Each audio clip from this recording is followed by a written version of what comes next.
1. Halo semuanya, kami dari kelompok 1 akan menjelaskan materi tentang bisnis internasional.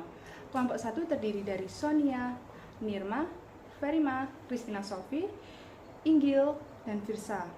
Subbab materi bisnis internasional terdiri dari 4. Yang pertama, hakikat bisnis internasional. Yang kedua, alasan melaksanakan bisnis internasional. Yang ketiga, tahap melaksanakan bisnis internasional. Dan keempat, hambatan bisnis internasional. Untuk lebih jelasnya, yuk mari kita dengarkan penjelasan materi dari teman-teman. Hakikat bisnis internasional. Bisnis internasional merupakan bisnis yang dilakukan melewati batas suatu negara.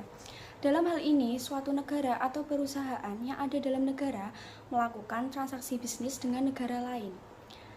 Transaksi bisnis internasional memiliki dua jenis. Yang pertama ada perdagangan internasional. Perdagangan internasional merupakan transaksi antar negara yang dilakukan dengan cara tradisional, yaitu ekspor dan impor.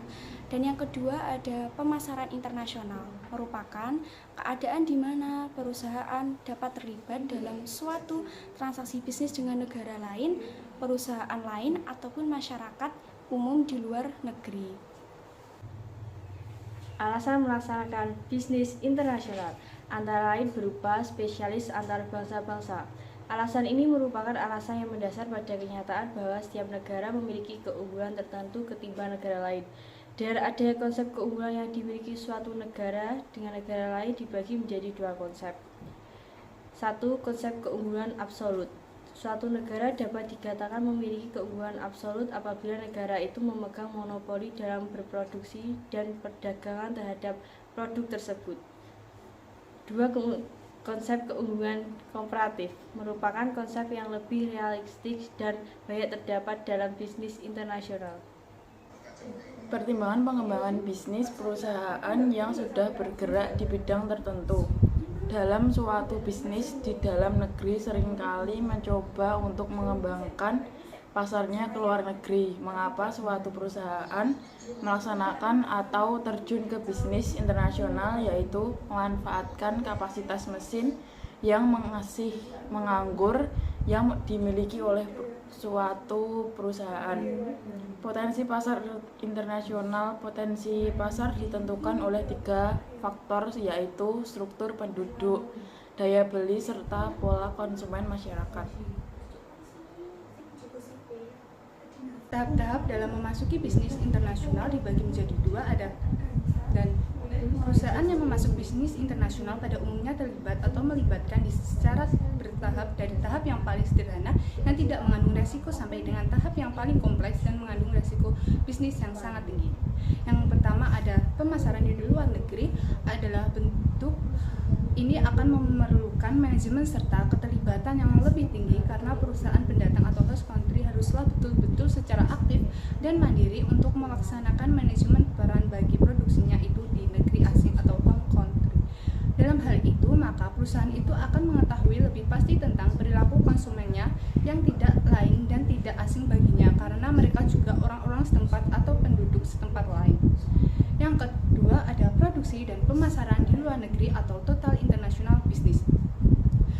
Tahap yang terakhir adalah tahap yang paling intensif dalam melibatkan diri pada bisnis internasional, yaitu tahap produksi dan pemasaran di luar negeri. Tahap ini juga disebut sebagai total international business. Bentuk inilah yang menimbulkan MNC national corporate, yaitu perusahaan multinasional. Dalam tahap ini perusahaan asing dan mendirikan perusahaan di negeri asing itu lengkap dengan segala modalnya, lalu melakukan proses produksi di negeri itu, kemudian menjual hasil produksinya itu di luar negeri juga, bahkan mungkin lalu dijualnya ke negara asing lagi sebagai ekspor. Hambatan dalam memasuki bisnis internasional. Batasan perdagangan dan biaya masuk. Hambatan perdagangan antara lain berupa pemilihan partner dagang dari suatu negara tertentu yang biasanya partner tersebut dipilih atas dasar pertimbangan baik ekonomis maupun non-ekonomis. Perbedaan bahasa, sosial, budaya, dan kultural. Perbedaan bahasa menjadi hambatan yang harus diwaspadai dan dipelajari dengan baik karena suatu ungkapan dalam bahasa tertentu tidak dapat diungkapkan dengan cara begitu saja dengan kata yang sama tetapi memiliki arti lain. Perbedaan kondisi sosial budaya merupakan suatu masalah yang harus dicermati pula dalam melakukan bisnis internasional.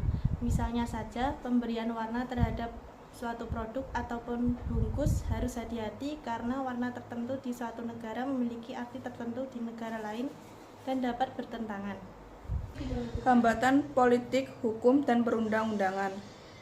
Hubungan politik yang kurang baik antara satu negara dengan negara yang lain juga mengakibatkan terbatasnya hubungan bisnis kedua negara tersebut. Sebagai contoh ekstrim, Amerika melakukan embargo terhadap komoditi perdagangan dengan negara-negara komunis.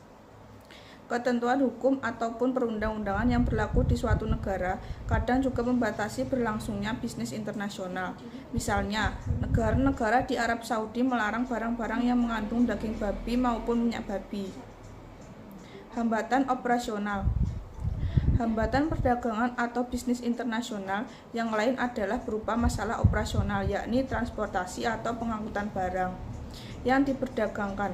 Transportasi seringkali sukar untuk dilakukan karena antara kedua negara itu belum memiliki jalur pelayaran kapal laut atau reguler. Hambatan multinasional. Perusahaan multinasional pada hakikatnya adalah suatu perusahaan yang melaksanakan kegiatan secara internasional atau dengan kata lain melakukan operasionalnya di beberapa negara.